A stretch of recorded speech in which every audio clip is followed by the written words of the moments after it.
Hey, it's Ryan Lee, and time for another update about the whole state of continuity income and all these new rules and regulations, especially being handed down by MasterCard. So I've kind of become the leader of this whole charge. I mean, everyone's coming to me, asking me about what the answers are.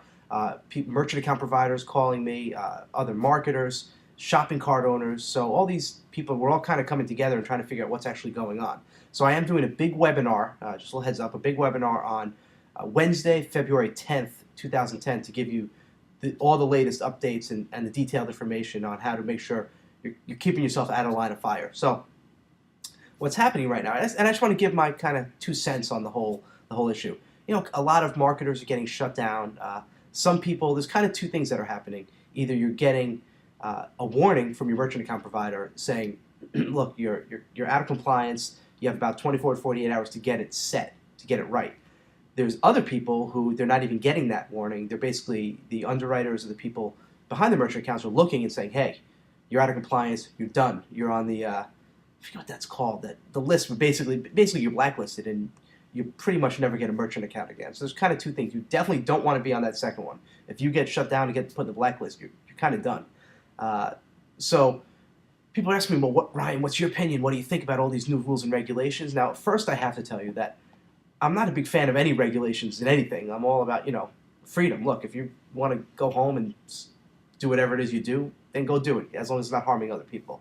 However, there's, when I'm looking at some of these regulations that are coming down, or some of these best practices to abide by, a lot of it to me is like I'm not worried because I've been in compliance. Like I've been trying to do the right thing the whole time, and I know a lot of the people I've been teaching have been as well.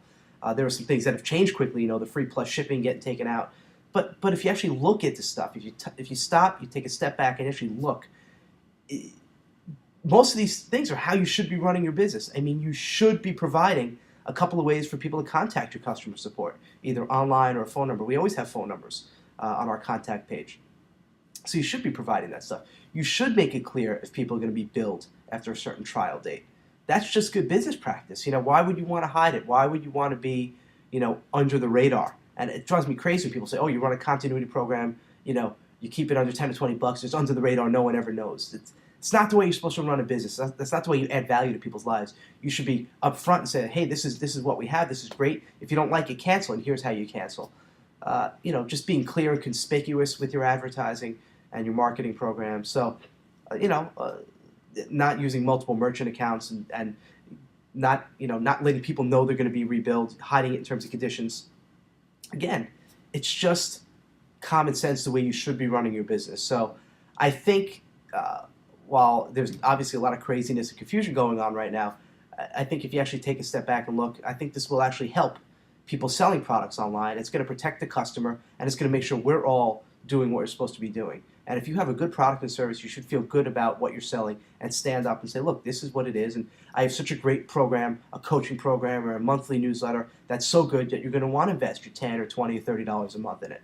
And if you can't do that, then you shouldn't be selling it. And I always say in seminars, again, I'm going to say it one more time, that if you don't feel comfortable sending these emails or promoting this page to your own parents or your brother or sister or your family members or your friends, then you shouldn't be selling it in the first place.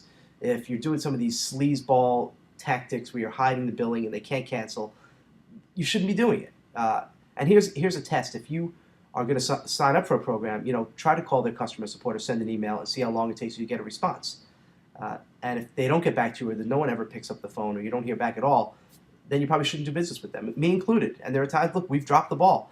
During a big launch, we had 5,000-6,000 people come in the door over the course of like 48 hours. We just could not keep up.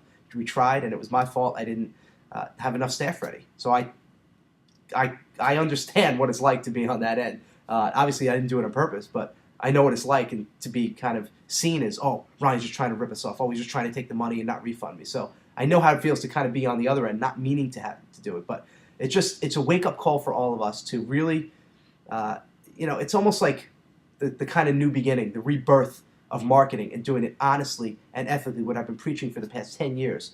And there are some people who are going out of business, and there are people who are going to kind of take a step back, take some products off the market, regroup, and come back and do it smart.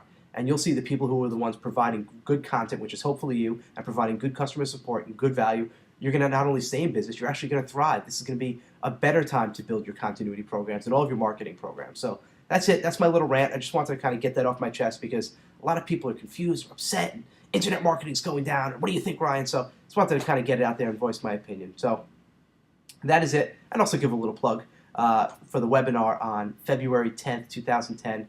Just go to thestateofcontinuity.com, and we'll talk all about this stuff. We're going to have a guest on, and we're going to go into detail. I just got off the phone with another one of my merchant account providers. Got some more really good information for you I'm going to share at the webinar. And then I'm going to reveal a new model as well. One that, I'm not a lawyer, but one that I know is going to kind of be on the up and up, going to be legitimate. It's going to be something you could market, you could promote, and it's going to kind of get done really fast too. So that's it. I'll see you on the webinar, and thanks for watching. Have a great day. Bye-bye.